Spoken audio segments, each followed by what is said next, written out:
الحمد لله رب العالمين والعاقبة للمتقين ولا عدوان إلا على الظالمين. الصلاة والسلام على نبينا وإمامنا محمد وعلى آله وأصحابه أجمعين، أما بعد. وعن أبي هريرة رضي الله تعالى عنه قال قال رسول الله صلى الله عليه وسلم: الذهب بالذهب وزنا بوزن مثلا بمثل، والفضة بالفضة وزنا بوزن مثلا بمثل، فمن زاد أو استزاد فهو ربا. رواہ مسلم. ماہ رمضان سے قبل جو میرا درس بلوغ المرام کا آپ لوگوں کے ساتھ بند ہوا تھا، الحمدللہ اب سے پھر شروع ہو رہا ہے. تقریباً آدھی کتاب ہم پڑھ چکے ہیں. اللہ کرے کہ اس سال میں یہ کتاب ہماری ختم ہو جائے. ہم باب الربا میں یا کتاب الربا میں آپ کے ساتھ کتاب البیع میں جو باب الربا ہے، تیسرا باب، سود کا باب، اس سے گزر رہے تھے. اور جو آخری درس ہمارا ریکارڈ ہوا تھا وہ عبادہ بن صامت رضی اللہ عنہ کی حدیث کی ہم نے شرح کی تھی. اب آج یہاں سے 821 نمبر کی حدیث ہے ابو ہریرہ رضی اللہ عنہ کی. مضمون وہی ہے جو پہلے سے پڑھتے ہوئے آ رہے ہیں کہ رسول اللہ صلی اللہ علیہ وسلم نے فرمایا، سونا سونے سے اگر بیچا جائے تو برابر وزن سے بکے گا، ہو بہو اور برابر، اور چاندی سے بھی بکے گا تو وزن بے وزن، جتنا وزن آپ کی چاندی کا ہے اتنا ہی وزن دوسرے کی چاندی کا بھی ہونا چاہیے، بالکل برابر ہونا چاہیے. اگر کوئی زیادہ دیتا ہے، 1 گرام سونا بڑھا کے دیتا ہے، یا کوئی 1 گرام زیادہ سونا اضافہ کے ساتھ مانگتا ہے تو یہ ربا ہے. دینے والا بھی ربا دے رہا ہے. کہیے گا کہ اگر اپنی خوشی سے دے رہا ہو تب تو کہیے، تو اس کا جواب یہ ہے کہ آپ اپنی خوشی سے دے رہے ہیں لیکن آپ ربا کو بڑھاوا دے رہے ہیں، اور ربا لینے والے کو جو شخص لے رہا ہے اس پر آپ تعاون کر رہے ہیں. اسی لیے آپ خوشی سے بھی نہیں دے سکتے کہ 1 گرام ہم زیادہ دے رہے ہیں، 10 گرام ہم تم کو دے رہے ہیں، تم 9 گرام ہم کو، تو ایسا نہیں چلے گا. تو جس نے زیادہ اب خوشی سے دیا یا خود ہی دیا، ایسے جیسے بھی ہو، اب استزادہ یا سامنے والے نے زیادہ مانگا، فہو ربا، تو وہ ربا ہے. گویا چاندی سے اگر بک رہا ہے، سونے سے بک رہا ہے. اور اسی طریقے سے آپ نے پہلے بھی پڑھا ہے کہ جو اشیاء خوردنی ہے، جو مطعومات ہے، جو آدمی کی روزی بنتی ہے، غذا بنتی ہے، جیسے دانہ ہے، چاہے وہ جس طرح کا بھی دانہ ہو، سخت دانہ جو سال بھر رہتا بھی ہو، پھل فروٹ نہیں جس کو آدمی لذت کے لیے وقتی طور پر کھاتا ہے، 2-4 دن کے بعد وہ سڑ جاتا ہے، وہ نہیں. وہ غلہ جس کو اسٹور کر کے رکھا جاتا ہو، چاول ہے، گیہوں ہے، اسی طریقے سے دھان ہے، باجرہ ہے، مکئی ہے، چنا ہے، مسور ہے، ارہر ہے، جو بھی دانہ سخت دانہ ہے جس کو آدمی کھاتا ہے، جو آدمی کی خوراک بنتی ہے، اس دانے کو اگر اسی جنس سے اگر بیچیں گے، چاول کو چاول سے، گیہوں کو گیہوں سے، جو کو جو سے، مکئی کو مکئی سے، تو بالکل برابر بیچنا ہوگا. ایک کلمہ بھی زیادہ نہیں لینا ہوگا، ایک دم برابر ہونا چاہیے. اور اگر کوئی زیادہ لیتا ہے اور دیتا ہے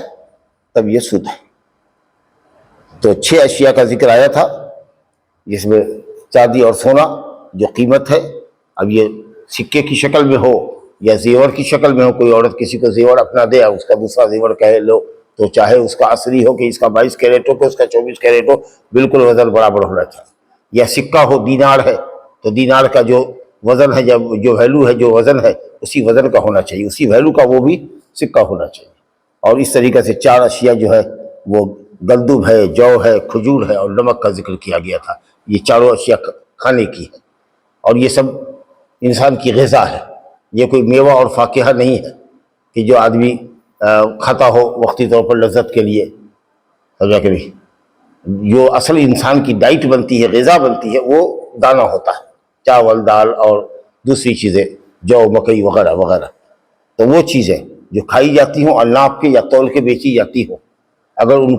ان چیزوں کو اسی کے جنس سے اگر بیچیں گے، گیہوں کو گیہوں سے، جیسا کہ میں نے مثال دیا، مکئی کو مکئی سے، تو بالکل برابر بیچنا ہوگا. لیکن حدیث اس سے قبل آئی ہوئی ہے کہ اگر ایک طرف گیہوں ہو اور دوسری طرف چاول ہو تو بیعوا کیف شئتم، جیسے چاہو بھاؤ طے کر لو. 2 کلو چاول لیں گے تب 1 کلو گیہوں دیں گے، الٹا معاملہ کر دیا آپ نے. سمجھا گیا؟ 60 روپے کا چاول وہ دے رہا ہے، 30 روپے کا گیہوں آپ دے رہے ہیں، لیکن راضی ہے وہ کہ ٹھیک ہے ہم تم کو 2 کلو چاول دیا 30 روپے کا، تو 1 کلو گیہوں دے ہوں گے، تو جائز ہے۔ لیکن گیہوں اگر گیہوں سے، تو آپ کا گیہوں چاہے خوب موٹا دانہ کیوں نہ ہو اور دوسرے کا پتلا دانہ کیوں نہیں، لیکن اگر گیہوں سے بکے گا تو برابر سرابر سے یاد رکھے گا۔ لیکن اگر صرف بدل جائے غلے کی جنس بدل جائے، ایک طرف جو ہے ایک طرف گیہوں ہے، ایک طرف گیہوں ہے دوسری طرف دال ہے مسور ہے، تو پھر بیو کیف شئت، ایک طرف چاندی ہے ایک طرف سونا ہے، جیسے چاہو بیچو، ایک طرف روپیہ پیسہ ہے کاغذ کے نوٹ ہے جو آج کل چل رہا ہے، دوسری طرف سونا ہے، جس ریٹ سے چاہیے لے لیجیے۔ لیکن سونا سونے سے، چاندی سے، اور اسی طریقے سے دانہ ایک جنس کا اسی جنس کے دانے سے اگر بیچا جائے گا تو برابر برابر بکے گا، زیادہ لینے والا اور زیادہ دینے والا، سود دینے والا سود لینے والا ہوگا۔ آئیے دوسری حدیث دیکھیے، اس سے اور بات کلیئر ہو جائے گی آپ کی۔ وعن ابی سعید الخدری و ابی ہریرہ رضی اللہ تعالی عنہما، ایک ہی حدیث ہے، 2 صحابی سے روایت ہے، اس کو 2 نمبر ڈالا ہے، 822 823۔ یہ 2 صحابی سے حدیث مروی ہے کہ ان رسول اللہ صلی اللہ علیہ وسلم استعمل رجلا علی خیبر فجاءه بتمر جلیب الى آخر الحدیث، بخاری مسلم کی حدیث ہے۔ کہتے ہیں کہ رسول اللہ صلی اللہ علیہ وسلم نے ایک شخص کو خیبر پر عامل بنایا، عامل اس کو کہتے ہیں جو جا کر کے صدقہ وصولے، اور شراکت پر جو زمین یا باغ دیا ہے کسی کو کہ ہماری زمین تم جوتو اور اس میں پیداوار اپجاؤ، آدھا تم لوگے آدھا ہم لیں گے، جس کو ہماری اصطلاح میں، گاؤں کی اصطلاح میں کہتے ہیں نا بٹائی کرنا، تو عربی میں اس کو مزارعہ کہتے ہیں، کہ ہماری زمین ہے محنت آپ کی ہے، ہمارا باغ ہے محنت اس میں آپ کی ہے، پیداوار یا پھل جو بھی آئے گی آدھا آدھا ہم بانٹ لیں گے۔ تو اس کو دیکھنے کے لیے کہ پارٹنر ہمارا صحیح کر رہا ہے کہ نہیں کر رہا ہے، کھیتی صحیح سے کر رہا ہے کہ نہیں کر رہا ہے، بٹوارا صحیح کر رہا ہے کہ نہیں کر رہا ہے، نبی صلی اللہ علیہ وسلم ایک شخص کو بھیجا کرتے تھے کہ جا کر کے دیکھ کر کے آؤ، چیک کر کے آؤ۔ اور پھر جو مسلمانوں کے وہاں پر حقوق تھے، خیبر کی جو جنگ مسلمانوں نے لڑی تھی اور فتح کیا تھا خیبر کو لڑائی بھڑائی کے نتیجے میں، اور مسلمانوں کو جو اس میں غنیمت کا حصہ ملا تھا، تو اب اس میں کس کا مال کتنا ہے اور اس کے مال میں کتنی زکوٰۃ واجب ہوگی، اس کا اندازہ کرنے کے لیے کہ کھجور کا اندازہ کرو، انگور کا، رسدار انگور کا اندازہ کرو کہ یہ منقع ہوگا تو کتنا ہوگا، اور نصاب کو پہنچتا ہے کہ نہیں، اور پہنچتا ہے تو کتنا ہے، جی ساری تفصیل پہنچ چکی ہے۔ اور اس میں 1/3 چھوڑ دو یا کم سے کم 1/4 چھوڑ دو، اگر 100 من کا اندازہ ہے کہ کھجور آئے گا تمر آئے گا یا 100 من منقع آئے گا، تو 25 من کم سے کم چھوڑ دو، 75 من لکھ دو، اس کے حساب پر 75 من میں جتنا آپ کا زکوٰۃ ہوتی ہے وہ شخص کے نام پر نوٹ کر کے چلے جاؤ۔ یہ ساری تفصیل بتا چکے ہیں تاکہ باغ والے کو بھی سہولت ہو کہ کھائے اور بیچے اور بیت المال کا بھی حق محفوظ رہ جائے۔ تو نبی صلی اللہ علیہ وسلم بھیجا کرتے تھے کہ جا کے دیکھو بٹی دار کو جو ہمارا کھیت کر رہا ہے، ہمارا باغ دیکھ رہا ہے، اور پھر جن مسلمانوں کے مالوں میں جو زکوٰۃ نکلنے والی ہے اس پر کتنا زکوٰۃ ہوگا سب کو لکھ کر کے لے کر کے آؤ۔ تو یہ بھیجا کرتے تھے۔ یہودی ویسے بھی خائن ہوتے تھے، غدار تھے، جھوٹے ہوتے تھے، لیکن انہوں نے نبی صلی اللہ علیہ وسلم سے فتح کے بعد درخواست کیا تھا کہ ہمیں رہنے دیجیے، اور آپ جانتے تھے کہ وہ کھیتی کرنے والے لوگ ہیں، کھیتی کرنے کا ان کے پاس تجربہ ہے، تو اس لیے آپ نے کہا کہ ٹھیک ہے جب تک ہم چاہیں گے تم خیبر کی زمین میں رہ سکتے ہو۔ پہلے وہ مدینہ میں تھے، نبی صلی اللہ علیہ وسلم نے ان کی شرارت کی وجہ سے ان کو مدینہ سے باہر کر دیا، جا کر کے وہ خیبر میں آباد ہوئے۔ اللہ کے فضل سے سن 7 ہجری میں خیبر بھی فتح ہو گیا مسلمانوں کا، وہ قلعہ تھا وہاں پر ان کا، اور پھر باغات تھے، بڑی اپجاؤ زمین تھی۔ مدینہ سے شمال مغرب میں اتر پچھم میں 100 میل کی دوری پر، تقریباً 100 میل کی دوری پر یہ خیبر واقع ہے، سمجھے کہ؟ تو وہی آپ نے بھیجا تھا ایک شخص کو عامل بنا کر کے، تو بٹی دار یا کھیت بٹائی کرنے کے لیے اسی کو دینا چاہیے جس کا تجربہ ہو۔ لا تجربہ کار آدمی سب کو کھیتی نہیں دینی چاہیے۔ نبی صلی اللہ علیہ وسلم نے یہودیوں کو اس لیے کھیتی دی کہ وہ مدینے میں باغ کے والے تھے، اور باغ میں فصل کیسے آئے گی اور درختوں کو کیسے سیراب کیا جائے گا اور کس طریقے سے کھیتی کی جاتی ہے، وہ یہود کو، خیبر کے اس کو مدینہ کی یہودیوں کو پورا معلوم تھا۔ تو اب اسی کو کھیتی دینی چاہیے بٹائی میں جو کھیتی کرنے کا ہنر رکھتا، اور یہ صرف کھیتی ہی کے لیے نہیں، کسی بھی کام کے اندر کام اسی کو سونپیے جو تجربہ کار ہو، جس کو کام کرنا آتا ہو، اور ایک دوسری شرط یہ کہ امانت دار ہو، یہ بہت بڑی شرط ہے، امانت دار ہو، سمجھا کہ نہیں؟ اب آپ نے کسی کو اگر امامت سونپی ہے تو وہ امامت کا اہل ہونا چاہیے اور امانت دار ہونا چاہیے۔ کسی کو اگر آپ نے مدرسے کی نظامت سونپی ہے وہ امانت دار ہونا چاہیے، طاقتور ہونا چاہیے، قوی ہونا چاہیے، سمجھا کہ نہیں؟ تو یہ ہر چیز میں مطلوب ہے، ہر چیز میں مطلوب ہے۔ سمجھا کہ نہیں؟ حضرت سلیمان علیہ السلام نے جب یہ کہا تھا کہ ملکہ سبا کا سنہاسن کون اٹھا کر کے لے آئے گا یمن سے بیت المقدس دمشق میں، اللہ اکبر، شام میں کون اٹھا کے لے آئے گا؟ سوچ لیجیے کتنی دور ہے، 1500 کلومیٹر، کون لے کے آئے گا؟ تو قال عفریت من الجن انا آتیک بہ قبل ان تقوم من مقامک وانی علیہ لقوی امین۔ تو ایک سرکش جن نے کہا کہ حضور جب تک آپ کی مجلس بیٹھی ہوئی ہے اس کے ختم ہونے سے پہلے پہلے ہم اس سنہاسن کو وہاں سے اٹھا کر کے لے آتے ہیں، اور یہ کہا کہ میں طاقتور ہوں، اس کا پورا سنہاسن جس پر وہ بیٹھتی ہے، لیٹتی ہے، کرسی پر بیٹھتی ہے، فیصلے کرتی ہے، وہ پورا ملکہ کا سنہاسن جو ہے وہ اس کو اٹھا کر کے ہم لے آئیں گے، طاقتور ہے اور امانت دار ہے، اس میں کسی طرح کا کھوٹ ووٹ بھی نہیں کرے گی۔ حضرت موسیٰ علیہ السلام جب گئے اور یہ مدین کے کسی ایک شخص کی دو بیٹیاں بکری چرا رہی تھی، ان کو پانی پلا دیا، مشہور واقعہ ہے۔ تو بعد میں وہ ایک لڑکی آئی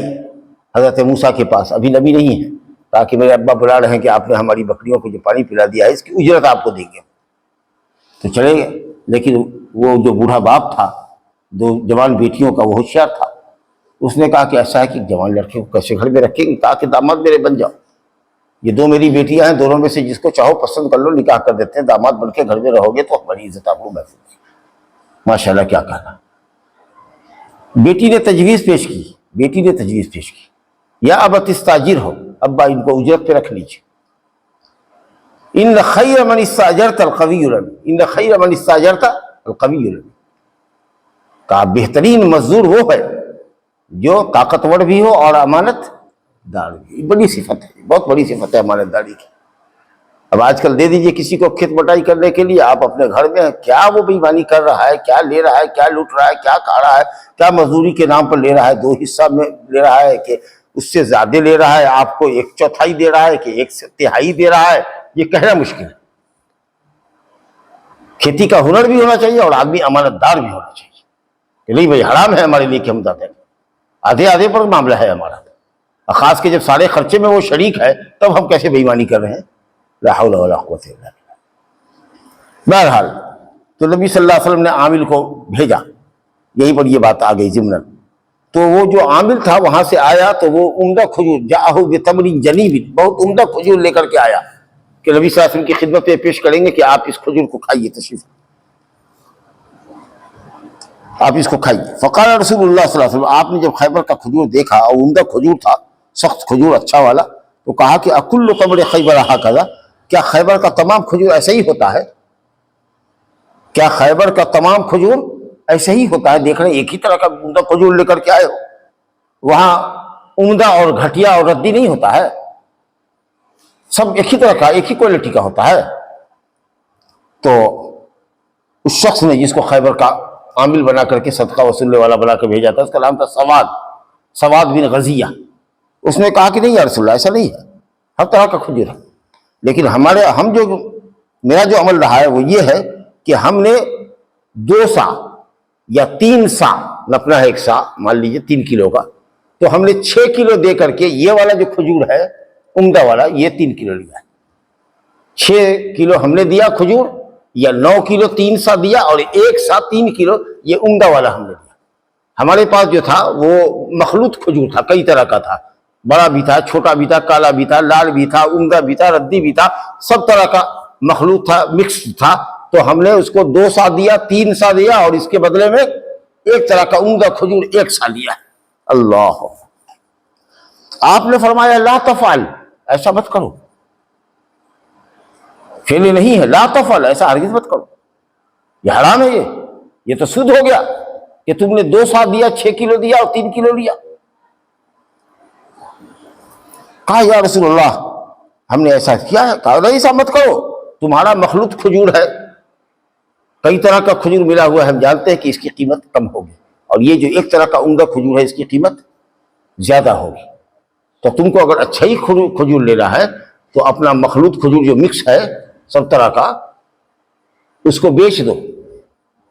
درہم سے، چاندی کے سکے سے، چلتا تھا بازار میں، آج کل جیسے نوٹ چلتا ہے،